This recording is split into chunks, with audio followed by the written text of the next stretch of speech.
1909 খ্রিস্টাব্দে পাশ্চাত্য শিক্ষা, সংস্কৃতি ও শাসন ব্যবস্থায় প্রভাবিত নব্য তুর্কি আন্দোলনের ফলে উসমানীয় সাম্রাজ্যের সর্বশেষ শ্রেষ্ঠ সুলতান ও ইসলামের শেষ স্বাধীন খলিফা দ্বিতীয় আব্দুল হামিদ ক্ষমতাচ্যুত হন।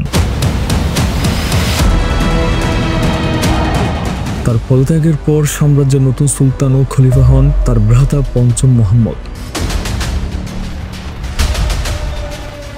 সুলতান পঞ্চম মুহাম্মদ 1909 থেকে 1918 খ্রিস্টাব্দ প্রথম বিশ্বযুদ্ধের সমাপ্তি পর্যন্ত ক্ষমতায় ছিলেন। তার শাসনামলে উসমানীয় সাম্রাজ্যের প্রকৃত শাসন ক্ষমতায় ছিল নব্য তুর্কিরা।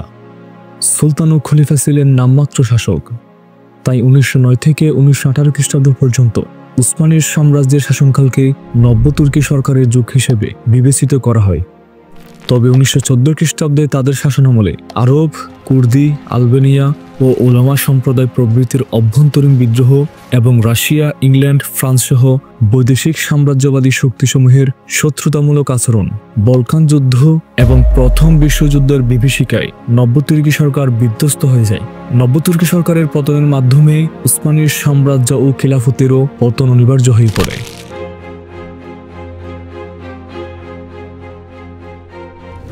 নব্য তুর্কি সরকারের শাসনামলে উসমানীয় সাম্রাজ্যের সর্বপ্রথম প্রাদেশিক ও স্থানীয় প্রশাসনিক শাসন ব্যবস্থা প্রবর্তন করা হয়। তারা রাজধানী কনস্টান্টিনোপলেও এক নতুন পৌর শাসন ব্যবস্থা প্রবর্তন করেন। পাশাপাশি রাজধানীতে আধুনিক পুলিশ ব্যবস্থা ও শান্তিরক্ষী বাহিনী গঠন করা হয়। সমাজ জীবনে পাশ্চাত্য সংস্কৃতি প্রচলন করা হয়। নব্য তুর্কি শাসনামলে সাম্রাজ্যের ধর্মনিরপেক্ষ শিক্ষার পাশাপাশি মেয়েদের জন্য বিদ্যালয়, কলেজ এবং বিশ্ববিদ্যালয় প্রতিষ্ঠা করা হয়। আধুনিক শিক্ষায় শিক্ষিত নারীরা পর্দা প্রথা ত্যাগ করে আধুনিক পোশাক পরিধান করা শুরু করে। পাশ্চাত্য শিক্ষা ও সংস্কৃতি প্রভাবিত নব্য তুর্কি পুরুষরাও ইউরোপীয়দের অনুকরণে পোশাক পরিচ্ছদ ব্যবহার করে। সাম্রাজ্যের আইন ব্যবস্থা সংস্কার করে শাইকুল ইসলামের ক্ষমতা হ্রাস করা হয়। নব্য তুর্কি সরকার জার্মান সেনাবাহিনীর সহযোগিতায় উসমানীয় সেনাবাহিনী এবং নৌবাহিনীকে আধুনিক পদ্ধতিতে গড়ে তোলেন। এভাবে নব্য তুর্কি সরকার সমাজ, শিক্ষা, অর্থনীতি, বাণিজ্য, সেনাবাহিনী সহ প্রত্যেক বিভাগেই সংস্কারের গৌরব অর্জন করেন। কিন্তু তাদের শাসনামলে ইসলামের ধর্মীয় বিধিবিধান ও সংস্কৃতিকে অবহেলা করা হয়। অন্যদিকে নব্য তুর্কি নেতাদের মধ্যে ঐক্য ও সংহতির অভাব ছিল। তাই উসমানীয় সাম্রাজ্যের বিভিন্ন অংশে বিশৃঙ্খলা সৃষ্টি হতে থাকে। ইউরোপীয় সাম্রাজ্যবাদী শক্তিসমূহ উসমানীয় সাম্রাজ্যকে বিপর্যস্ত করার প্রচেষ্টায় ছিল।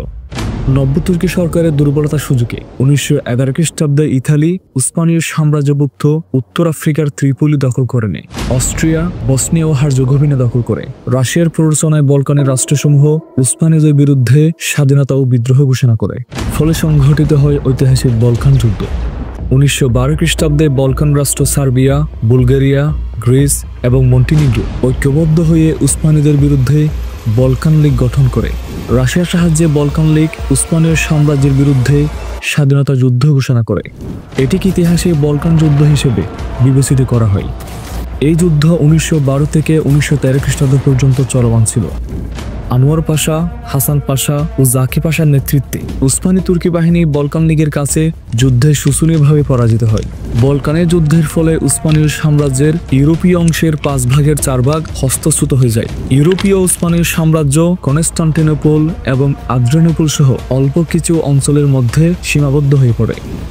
বলকান যুদ্ধে আরব ও মিশরীয় সহ কোনো মুসলিম প্রজা উসমানীয় সুলতানকে কোনো প্রকার সাহায্য করেনি।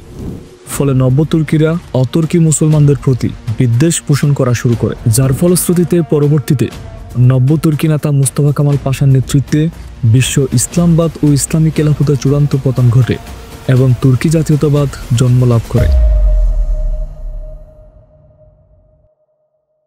বিংশ শতাব্দীর শুরুতে ঔপনিবেশিক স্বার্থ এবং সাম্রাজ্যবাদকে কেন্দ্র করে বিশ্ব পরাশক্তিসমূহ প্রধান দুটি সশস্ত্র ক্যাম্পে বিভক্ত হয়ে পড়ে।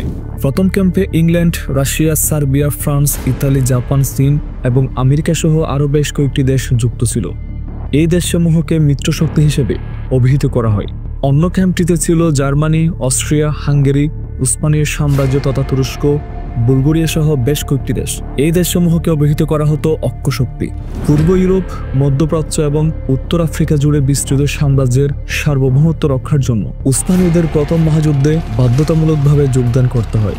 আর রাশিয়ার শত্রুতা, ইংল্যান্ড ও ফ্রান্সের ষড়যন্ত্র, উসমানীয় সাম্রাজ্যের প্রধানমন্ত্রী ও নব্য তুর্কি নেতা আনোয়ার পাশার জার্মান প্রীতি এবং জার্মানির সহযোগিতাপূর্ণ মনোভাবের কারণে উসমানীয় সাম্রাজ্য জার্মানির পক্ষে যোগদান করে। 1914 খ্রিস্টাব্দে জুন মাসে বলকান রাষ্ট্র সার্বিয়ার গুপ্ত সংস্থা স্লাদা বসনার সদস্য গ্যাব্রিলা প্রিন্সিপ অস্ট্রিয়ার যুবরাজ ফ্রান্সিস ফার্ডিনান্ড ও তার স্ত্রীকে বসনিয়ার রাজধানী সারাজেভোতে গুলি করে হত্যা করে। বসনিয়ায় আধিপত্য বিস্তারকে কেন্দ্র করে অস্ট্রিয়া ও সার্বিয়ার মধ্যে পূর্ব শত্রুতা ছিল। এই হত্যাকাণ্ড সেই শত্রুতাকে চূড়ান্ত রূপ প্রদান করে। যুবরাজ ফ্রান্সিস ফার্ডিনান্ড ও তার স্ত্রীর হত্যাকাণ্ডকে কেন্দ্র করে অস্ট্রিয়া সার্বিয়ার বিরুদ্ধে যুদ্ধ ঘোষণা করে। এই যুদ্ধে রাশিয়া বলকান রাষ্ট্রসমূহের রক্ষাকর্তা সেজে সার্বিয়ার পক্ষে যোগদান করে।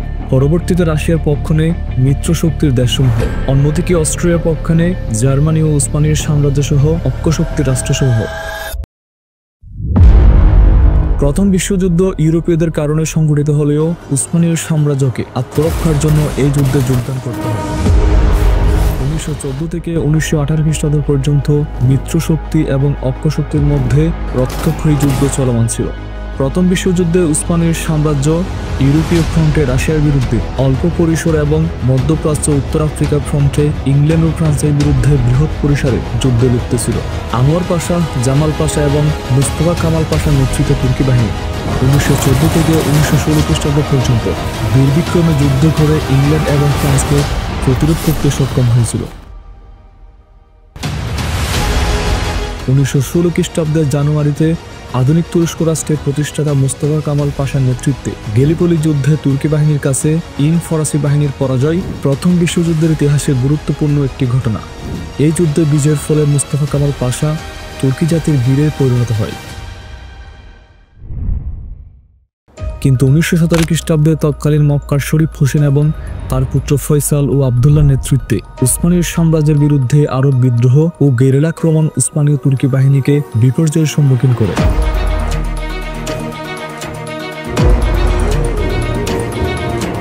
মক্কার শরীফ হোসেনের লক্ষ্য ছিল সমগ্র মধ্যপ্রাচ্য থেকে তুর্কিদের বিতাড়িত করে তার নেতৃত্বে আরব খিলাফত ও রাষ্ট্র প্রতিষ্ঠা করা।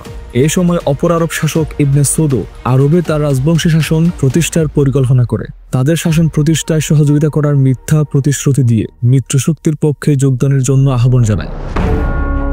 ক্ষমতালোভী মক্কার শরীফ হোসেন এবং সৌদি রাজবংশের ইবনে সৌদ উসমানীয় সাম্রাজ্যের সাথে বিশ্বাসঘাতকতা করে ইংল্যান্ড ও মিত্রশক্তির পক্ষে যোগদান করে উসমানী তুর্কিদের বিরুদ্ধে আরব বিদ্রোহ ঘোষণা করে।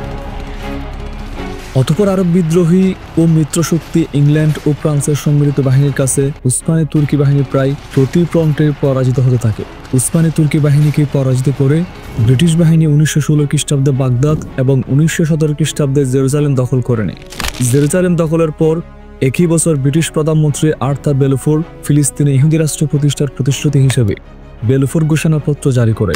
এই পত্রটি যুক্তরাষ্ট্র, ব্রিটেন, ইতালি ও ফ্রান্স অনুমোদন দেয়। মূলত ব্রিটিশদের জেরুজালেম দখলের মাধ্যমে মুসলমানরা তাদের তৃতীয় পবিত্র ভূমির অধিকার হারিয়ে ফেলে, যে অধিকার প্রতিষ্ঠা করেছিল হযরত ওমর রাদিয়াল্লাহু আনহু এবং সুলতান সালাউদ্দিন আইয়ুবী। একই সাথে ফিলিস্তিনের মুসলমানদের জীবনে মহা বিপর্যয় নেমে আসে।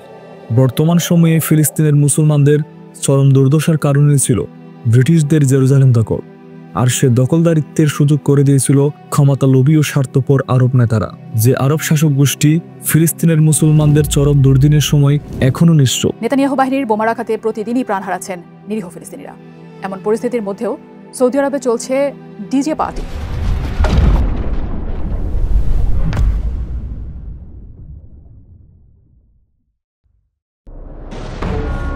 ব্রিটিশদের বাগদাদ ও জেরুজালেম দখলের পর 1918 খ্রিস্টাব্দে ফয়সালের নেতৃত্বে আরব বিদ্রোহী বাহিনী দামেস্ক দখল করে। অন্যদিকে ফরাসি বাহিনী বৈরুত দখল করে। ফলে আরব বিদ্রোহী এবং মিত্র বাহিনীর কাছে পরাজিত হয়ে উসমানী তুর্কি বাহিনী পিছু হটে গিয়ে আনাতুলিয়ায় ফিরে এসে পাল্টা আক্রমণের জন্য প্রস্তুত হতে থাকে। কিন্তু সে সুযোগ আর আসেনি।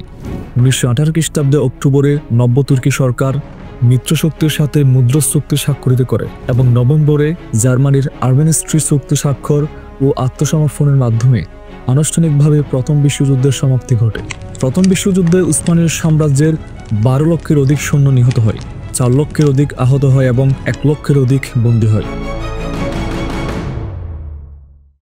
পাশাপাশি উসমানীয় সাম্রাজ্য এশিয়া, উত্তর আফ্রিকা এবং ইউরোপের সব রাজ্য হারিয়ে কনস্টান্টিনোপল ও আনাতোলিয়ার মধ্যে সীমাবদ্ধ হয়ে পড়ে। সুলতান পঞ্চম মোহাম্মদ রাজধানী কনস্টান্টিনোপল বা ইস্তাম্বুলে মিত্রবাহিনীর অধীনে নজরবন্দি জীবনযাপন করতে থাকেন। মিত্রশক্তির পক্ষে ব্রিটিশ বাহিনী সুলতান ও উসমানীয় সাম্রাজ্যের উপর প্রভাব বিস্তার করে। উসমানীয় সাম্রাজ্যকে সেনাবাহিনী ও নৌবাহিনী প্রতিপালনে নিষেধাজ্ঞা দেওয়া হয়, ফলে সাম্রাজ্যের প্রশাসন ব্যবস্থা ভেঙে পড়ে। সুলতান ও নব্য তুর্কি সরকার জনপ্রিয়তা হারায়। তাছাড়া দীর্ঘ 4 বছর প্রথম বিশ্বযুদ্ধের বিপর্যয়ে অর্থনৈতিক ও খাদ্য সংকটে উসমানীয় সাম্রাজ্যে ব্যাপকভাবে দুর্ভিক্ষ ও মহামারী দেখা দেয়। প্রথম বিশ্বযুদ্ধে উসমানীয় সাম্রাজ্যের প্রায় 4 ভাগের 1 ভাগ লোক অনাহার ও মহামারীতে প্রাণত্যাগ করে। 1918 খ্রিস্টাব্দের নভেম্বরে প্রথম বিশ্বযুদ্ধের সমাপ্তির পর্বে সুলতান পঞ্চম মোহাম্মদ মৃত্যুবরণ করেন। সুলতানের মৃত্যুর পর তার ভ্রাতা ষষ্ঠ মোহাম্মদ ব্রিটিশদের ছত্রছায়ায় উসমানীয় সাম্রাজ্যের নতুন সুলতান পদে অধিষ্ঠিত হন। সুলতান ষষ্ঠ মোহাম্মদ ছিলেন উসমানীয় সাম্রাজ্যের শেষ সুলতান। তিনিও পূর্ববর্তী সুলতানদের মতো গণতন্ত্র বিরোধী ছিলেন। তিনি সিংহাসন আরোহণ করে নব্য তুর্কি সরকারকে প্রথম বিশ্বযুদ্ধে উসমানীয় সাম্রাজ্যের পরাজয়ের জন্য দায়ী করেন এবং 1918 খ্রিস্টাব্দের ডিসেম্বর মাসে সুলতান দ্বিতীয় আব্দুল হামিদের মতো নব্য তুর্কি সরকারের পতন ঘটিয়ে উসমানীয় সাম্রাজ্যের সর্বময় শাসন ক্ষমতার অধিকারী হওয়ার চেষ্টা করেন। কিন্তু এই ক্ষেত্রে সুলতান ষষ্ঠ মোহাম্মদ সফলতা লাভ করেননি, কারণ উসমানী সুলতান ক্ষমতায় ছিলেন ব্রিটিশ বাহিনীর তত্ত্বাবধানে ও নিরাপত্তায়।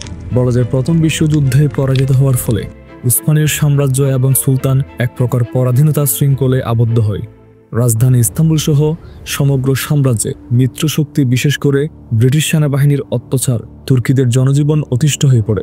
প্রথম বিশ্বযুদ্ধের পূর্বে এবং পরবর্তী সময়ে 1914 থেকে 1918 খ্রিস্টাব্দ পর্যন্ত উসমানী তুর্কিদের বিরুদ্ধে মিত্রশক্তি যে অত্যাচার, নির্যাতন, অপমান, লাঞ্ছনা ও অমর্যাদা প্রদর্শন করে, তার প্রতিবাদ স্বরূপ 1918 থেকে 1922 খ্রিস্টাব্দ পর্যন্ত নব্য তুর্কি নেতা ও আধুনিক তুরস্ক রাষ্ট্রের প্রতিষ্ঠাতা মুস্তাফা কামাল পাশার নেতৃত্বে তুর্কি জাতি স্বাধীনতা সংগ্রামে ঝাঁপিয়ে পড়ে। অবশেষে তুর্কিরা একটি স্বাধীন রাষ্ট্রের মুখ দেখে। পরিতাপের বিষয় হলো, তুর্কি জাতির স্বাধীনতা সংগ্রাম ছিল ব্রিটিশদের ছত্রছায়ায় থাকা উসমানীয় তুর্কি সুলতান সাম্রাজ্য ও খিলাফতের বিরুদ্ধে। ভিউয়ার্স, প্রথম বিশ্বযুদ্ধে উসমানীয় সাম্রাজ্যের পতনের প্রধান কারণ কী ছিল? কমেন্টে লিখে জানান। আর উসমানীয় সাম্রাজ্যের ইতিহাসের প্রথম, দ্বিতীয়, তৃতীয় এবং চতুর্থ পর্বের লিঙ্ক পিন কমেন্টে দেওয়া হলো। ভিডিওটি ভালো লাগলে আমাদের চ্যানেলটি সাবস্ক্রাইব, শেয়ার এবং ফেসবুক পেজটি ফলো করুন। এতক্ষণ আমাদের চ্যানেলের সাথে থাকার জন্য অসংখ্য ধন্যবাদ। আল্লাহ হাফেজ। আসসালামু আলাইকুম।